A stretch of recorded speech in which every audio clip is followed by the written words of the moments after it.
योद्धा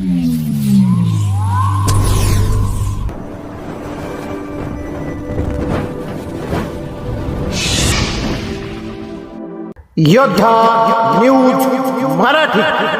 मानव वन्यजीव संघर्ष टाळण्यासाठी रेटवडीत वन विभागाचं प्रबोधन, ग्रामस्थांचा उत्स्फूर्त प्रतिसाद. खेड, पुणे. महाराष्ट्र शासन वन विभाग, जुन्नर वन विभाग आणि वन परिक्षेत्र कार्यालय खेड यांच्या संयुक्त विद्यमानं रेटवडी ता खेड येथे मानव व वन्यजीव संघर्ष टाळण्यासाठी विशेष प्रबोधनपर कार्यक्रमाचं आयोजन करण्यात आले होते. येथील रोकडोबा महाराज मंदिराच्या सभामंडपात हा कार्यक्रम संपन्न झाला असून यावेळी परिसरातील नागरिकांना वन्यजीवांशी होणारा संघर्ष टाळण्याबाबत वन विभागाच्या वतीनं सविस्तर मार्गदर्शन करण्यात आले. माननीय उपवन संरक्षक, जुन्नर वन विभाग यांच्या मार्गदर्शनाखाली या जनजागृती मोहिमेचं आयोजन करण्यात आले होते. बिबट्या प्रवण क्षेत्रात कशा प्रकारे खबरदारी घ्यावी, शेतात काम करताना कोणती काळजी घ्यावी आणि वनसंपदेचं रक्षण कसे करावे या विषयावर वन विभागाच्या अधिकाऱ्यांनी ग्रामस्थांशी संवाद साधला.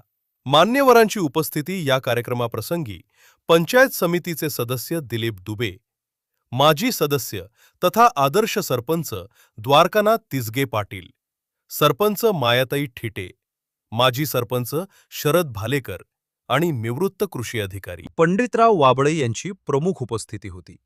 तसेच आदर्श ग्रामपंचायत सदस्य किरण पवार, ग्रामपंचायत सदस्य मारुती पवळे, खंडूशेठ पवळे, प्रसिद्ध गाडा मालक शिवराम शेठ काळे, माजी सरपंच दिलीप पवळे, नामदेव डुबे, सेवानिवृत्त एसटी कर्मचारी भरत वाबळे, सामाजिक कार्यकर्ते काळूराम पवळे, दौलत वाबळे, संतोष जाधव, दत्ताभाऊ पवळे, हरिभक्त पारायण संपत वाबळे, हरिभक्त पारायण सुलभभाऊ टाकळकर, माजी चेअरमन वसंत डुबे, आदर्श उद्योजक वसंत रेटवडे आणि राज्यस्तरीय आदर्श सूत्रसंचालक शरद काका वाबळे यांसह रेटवडी गावातील विविध संस्थांचे आजी-माजी पदाधिकारी, शेतकरी वर्ग आणि ग्रामस्थ मोठ्या संख्येनं उपस्थित होते.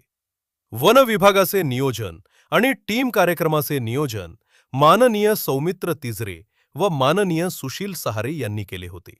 वन परिक्षेत्र खेड अंतर्गत झालेल्या या जनजागृती कार्यक्रमात वनपाल जी.टी. मुके, व्ही.पी. कदम, प्रशांत जाधव, संतोष बिरादार फाफाडे तसेच वनरक्षक सागर तांबे, गिजरे, केदारी, वाघमारे, शेळके व गुट्टे यांनी उपस्थित राहून तांत्रिक मार्गदर्शन केले. ग्रामस्थांकडून कौतुक. मानव व वन्यजीव संघर्ष टाळण्यासाठी अत्यंत मोलाची व्यावहारिक माहिती मिळाल्यामुळे रेटवडी ग्रामस्थांनी वनविभाग अधिकारी आणि त्यांच्या संपूर्ण टीमचे मनापासून कौतुक केले. या प्रबोधनपर कार्यक्रमानंतर उपस्थित सर्वांसाठी स्नेहभोजनाचे आयोजन करण्यात आले होते. या बातमीचा आढावा घेतलाय आमची योद्धा न्यूज मराठीची प्रतिनिधी दत्ता भगत यांनी. नैसर्गिक समज असते तर जेव्हा हे बिबट्या मादेचे पोरं आतमध्ये उसामध्ये बसले आणि तिला भूक लागते तर तेव्हा जशी बाहेर निघेल तिला जिथला कुठला प्राणी मिळाला हालता डुलता छोटासा ती पटकन त्याला पकडते आणि आतमध्ये घुसते. आता त्याच्यामध्ये ही पिल्ल पोरं आपली पोरं आहे. कोणती पोरं? आपली स्वतःची माणसाची पोरं. आपण पाळलेली कोंबडी, बकरी, वासरं ही आपलीच पोरं. आपण जेव्हा पालन करतो त्यांचं म्हणजे आपण त्यांना अनाथ समजून आपण त्यांना अडॉप्ट केलेलं आहे. आपलीच पोरं हीच मारली जातात, त्यांच्या तावडीत हीच येतात. आता पशुधनाचा तुम्हाला ऐवज मुकाबला मिळून जातो, मोबदला मिळून जातो. पण आपण केलं काय यांच्यासोबत हे आपण लक्षात नाही घेत. एक तर यांना खूप मोठ्या प्रमाणात नष्ट केलं, यांची संसाधनं नष्ट करून टाकली, यांची राहायची जागा खाऊन टाकली. आता आपण त्यांना राहायची जागा दिली आहे पण प्रश्न असा झालाय त्यांची जो खाण्याची पद्धत होती, त्यांना डुकरांसोबत भांडावं लागायचं, त्यांना चितळ्याच्या मागे धावावं लागायचं.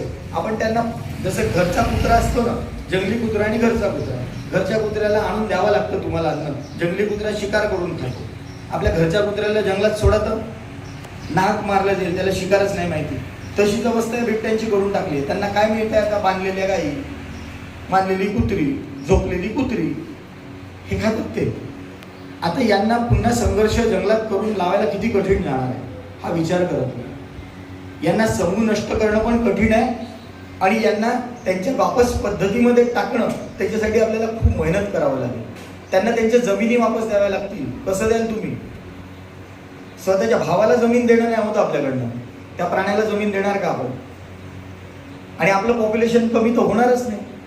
जेव्हा एखादा ट्रम्प सारखा व्यक्ती येईल तोच कुठेतरी पॉप्युलेशन कमी घेतो. नाही तर आपण जागाही सोडत नाही. आपण आपल्याला जीवन प्रेम, आपल्याला जीवनाचंही प्रेम आहे, आपल्याला जे मिळतं त्याचा हव्यास आहे, सगळं खात चाललं.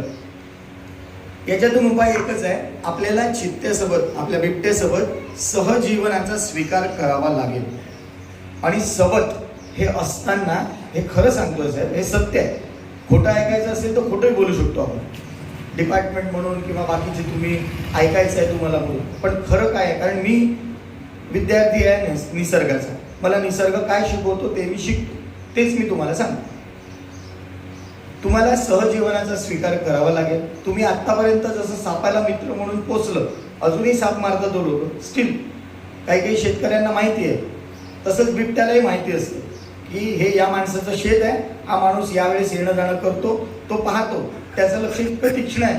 तुम्ही त्याला एक वेळा पाहत असाल तर तुम्हाला 100 वेळा पाहून टाकतो तेवढ्या वेळा. तुम्ही काय करता, प्रत्येक ॲक्टिव्हिटीवर त्याचं लक्ष आहे. तो माणसाला घाबरतो, त्याला माणसाचं मांस आवडत नाही. माणूस हा त्याच्या अन्न साखळीतला प्राणी नाही, हे पहिलेच लक्षात घ्या तुम्ही. म्हणून तो कुठल्याही माणसावर हल्ला करत नाही. अनावधानाने ॲक्सिडेंटली जेव्हा त्याला भूक लागते, छोटंसं आपलं बाळ अंगणात खेळत असतं, आपला ऊस आपल्या घरात किंवा घर आपलं ऊसात असतं, अशा वेळेस हे अशा प्रकारचे जे आपल्याकडे इन्सिडेन्सेस झाले, घटना घडल्या, त्या घडतात. हां, पण त्याला आपल्याकडचं एक प्राणी फार आवडलेला आहे. एकदम जसं आपण रिसेप्शनला जातो आणि गुलाबजाम भेटतो प्लेटमध्ये, तसं त्याला कुत्र्यासोबत झालेलं आहे. त्याला कुत्रा खूप आवडला आहे. आता तुम्हाला एक छोटंसं सांगतो साहेब, आता पशुपालन हे कसं केलं पाहिजे याबद्दल थोडंसं बोलतो मी. कुत्रा जो प्राणी आहे, जर तुम्ही आपल्या जुन्या डॉक्युमेंटेशनमधनं, जुन्या आपल्या लोकांकडनं, पूर्वजांकडनं ऐकलेल्या गोष्टी, त्याला आपण खंड्या म्हणतो, रक्षणकर्ता म्हणतो. कुत्र्यांनी सकाळी खावं, झोपावं, रात्री आपलं रक्षण करावं, हीच अवधारणा आहे.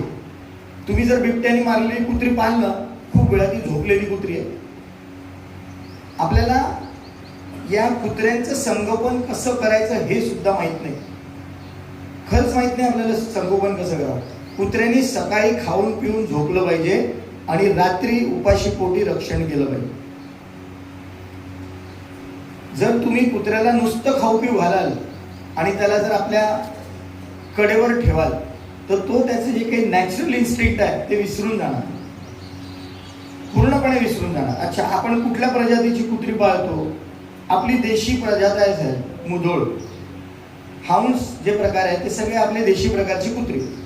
ही कुत्री नैसर्गिकरित्या रक्षण करण्यासाठी सक्षम होती. आता ती कुत्री इन्स्टिंक्ट होत चालली आहे. ती कुत्री कोणी पाळतच नाही, जी आपली देशी कुत्री होती.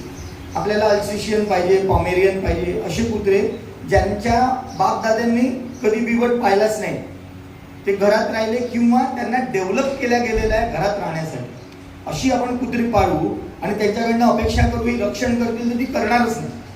तर तुम्हाला पालन कसं करायचं कुठल्या प्राण्याचं याच्यासाठी पण शिकणं गरजेचं आहे.